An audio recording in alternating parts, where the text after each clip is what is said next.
Here comes the storm. All right, Salem, we better head for the root cellar. Who am I kidding? We don't have root cellars in Philadelphia. There's an old curiosity shop. Every once in a while I go by there for the fond recollections that lie there in that old curiosity shop.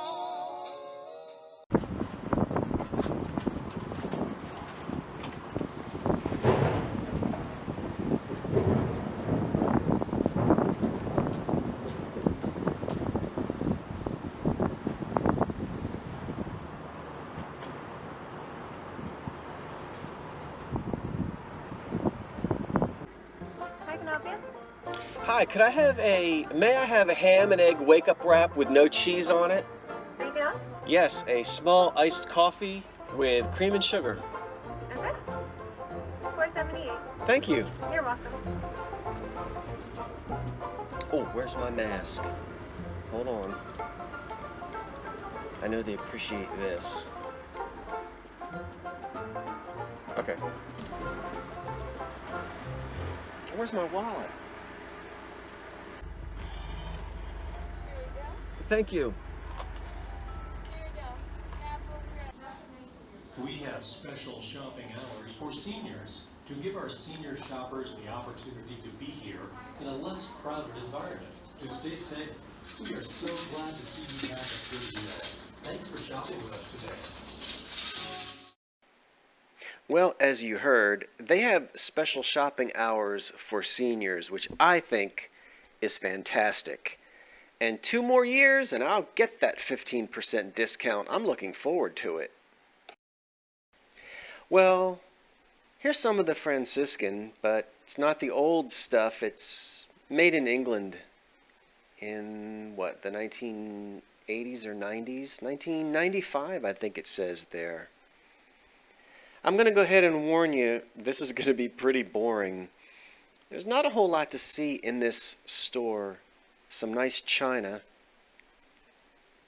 But I have to be very careful when it comes to odds and ends in the dinnerware line. I don't want to be replacements. That's not a Hazel Atlas furniture caster coaster. I wanted you to see that.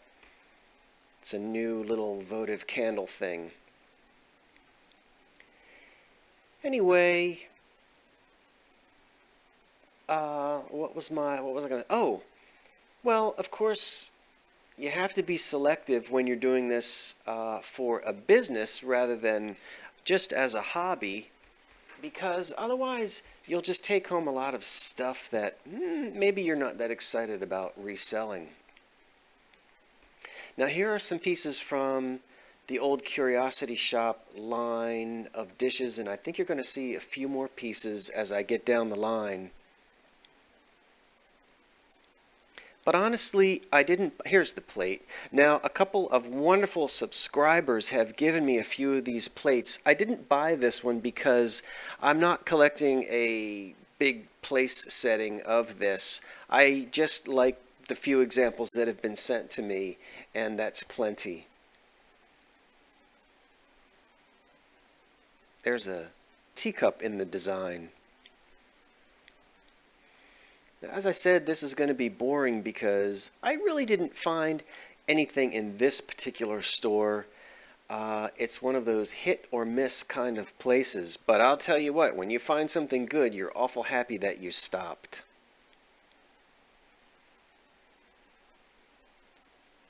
That's a pretty depression glass plate, but there was only one and I decided not to buy it.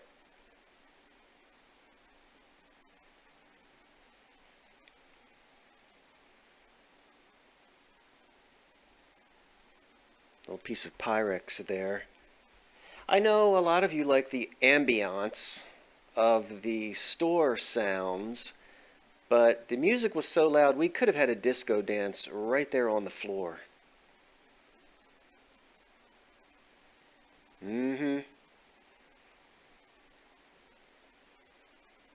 More odds and ends in the dish department. Little more Pyrex there that's well known by most everyone. Now, this particular store has everything divided up by colors, and I know that's very helpful for the workers that are placing the items out on the shelves. So each aisle is pretty much a separate color. This aisle, now that was pretty for the fall. I wish there had been a sugar bowl to go with that creamer. This particular aisle are just odds and ends of pieces of dinnerware and other light colored pottery and so forth. Now, here's one of those mixing bowls, and yes, I'm going to turn it upside down. Many times you'll see embossed on the bottom who made it and for whom it was made. This is glass bake, made for Sunbeam. We're going to see a few more of these a little later on in the video today, made by other companies, and a really cute toy mixer that I think you're going to like quite a bit. So even though there's no home runs in this store, there are going to be some exciting finds coming up as the video progresses, I think. They were exciting for me anyway. Now I'm on the clear glass aisle, where I do occasionally find a real gem.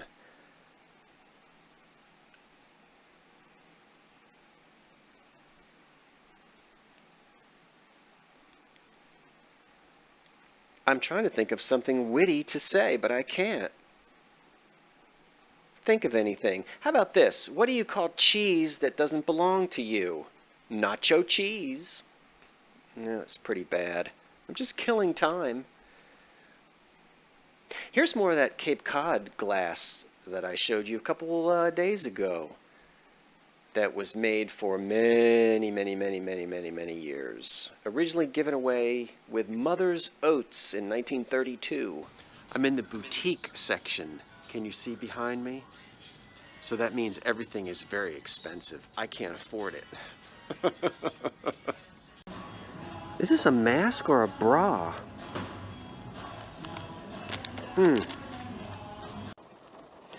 Well, the day started out very nicely, and then it turned into this. I forgot to check the weather forecast last night before I got up at, well, I get up at like 4 o'clock every day, 4:30. So I drove about an hour to the flea market, and it's raining. But I did get to walk around for about an hour before it started raining, and I bought this fantastic 1940s, very bold looking, sort of organic shaped, modern style lamp. Not really what I would call mid-century modern of the 50s, but this is really typical of the bold designs of the late 40s, mid to late 40s. And this dark green color was very popular in the 40s as well.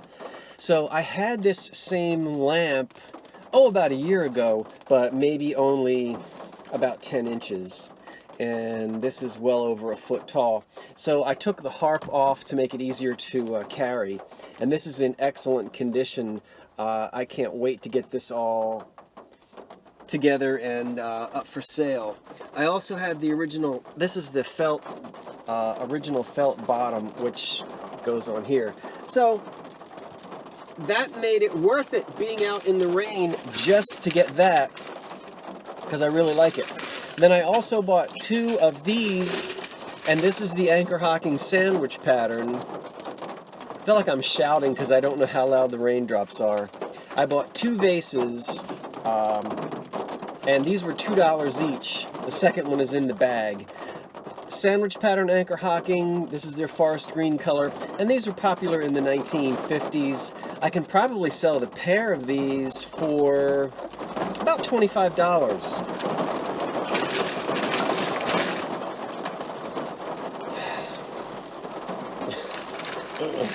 I think I'll go have a donut.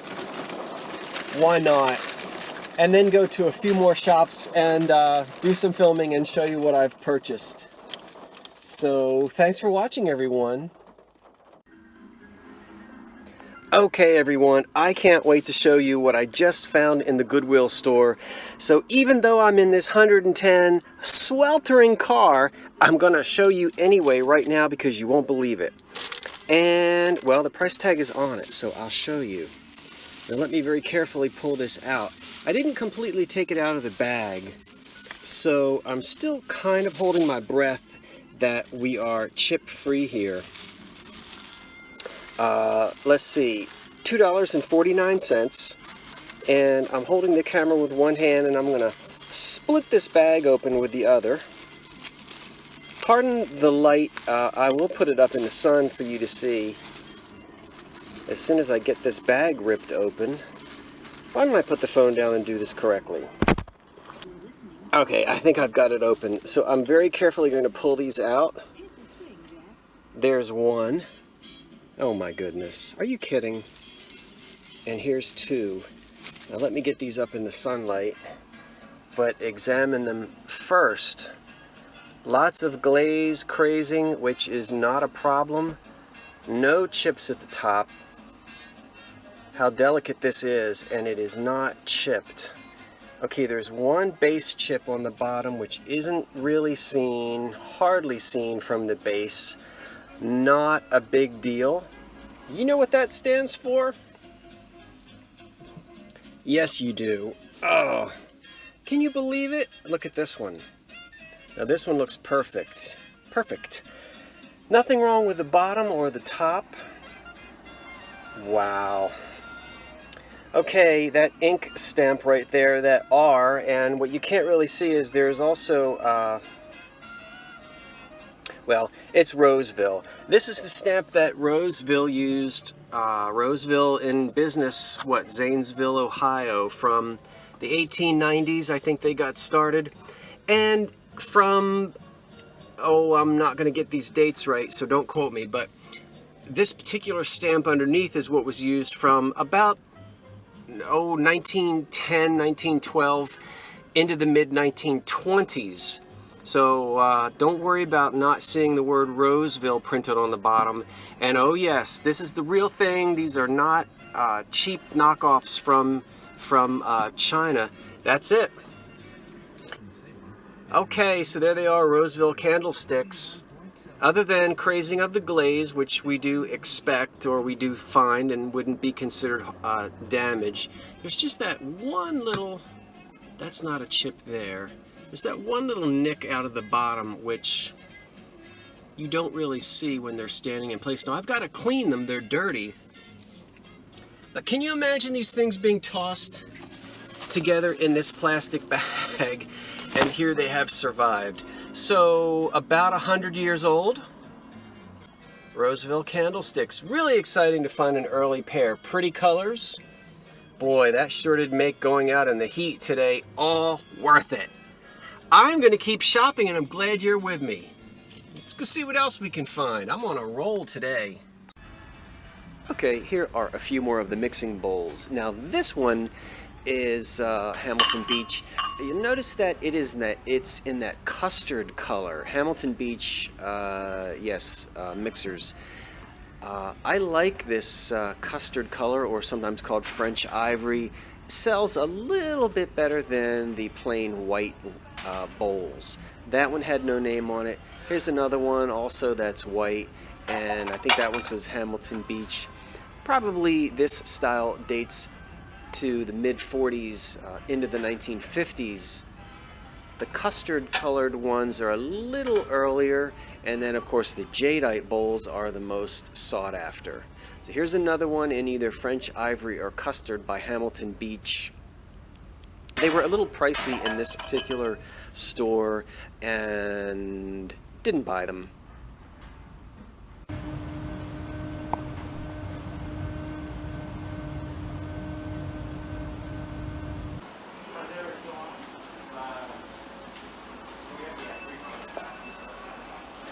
I keep finding these great 1940s rattan chairs, and I'll tell you what, as soon as I find one with the original upholstery, it's going home with me. I love these things.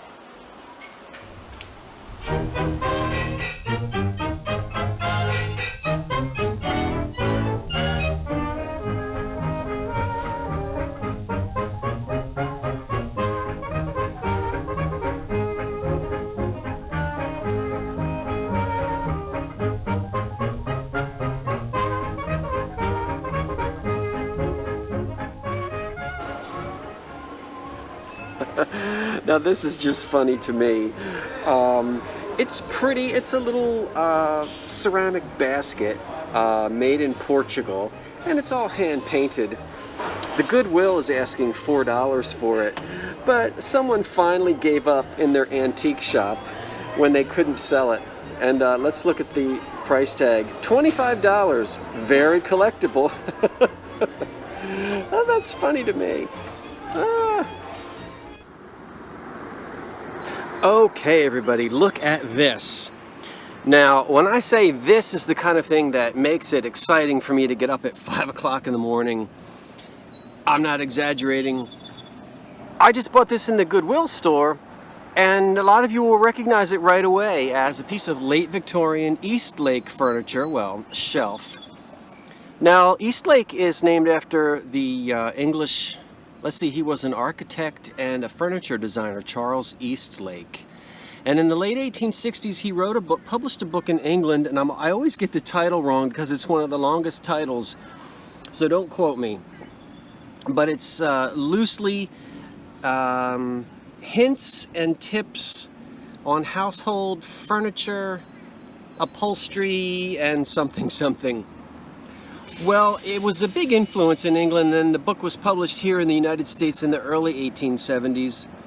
And after it was published in the United States in the early 1870s, it was a major influence on architecture and furniture design and design of household items. So what really makes it Eastlake is the low relief carving, the spindles, the incised lines.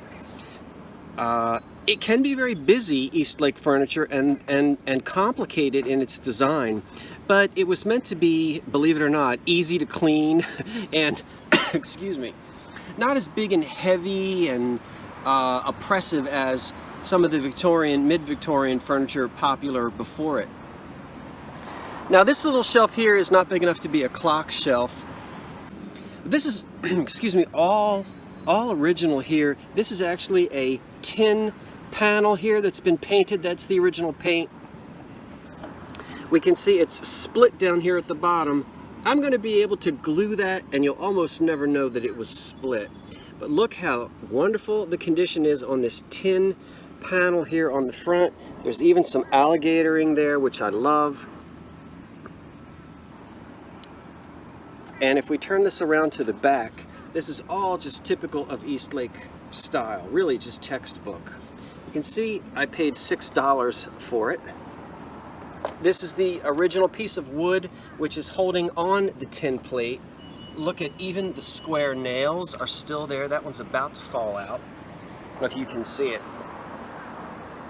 And if you're never really sure, you can always go to the back of a piece of furniture like this and watch what's going to happen when I scrape it.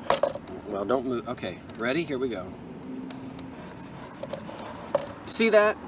That's oxidation, and that took over 100 years for that piece of wood to oxidize. If someone had recreated this or reproduced it and stained it, that wouldn't happen. So you're going to get the oxidation, and you can do that little experiment yourself on old furniture. Now, it's not made of walnut, which a lot of the Eastlake furniture was. It's the original finish, the original paint. I'm going to get it all cleaned up, repaired down there, and it's going to be fantastic. I love Eastlake furniture. Now, what's it worth? 20 years ago, it would be, you would see this in an antique store for priced probably at $120, $130. Today, it's probably worth about half that. But because it's original and the painting on this tin panel is in such great shape, who knows? That was an exciting find.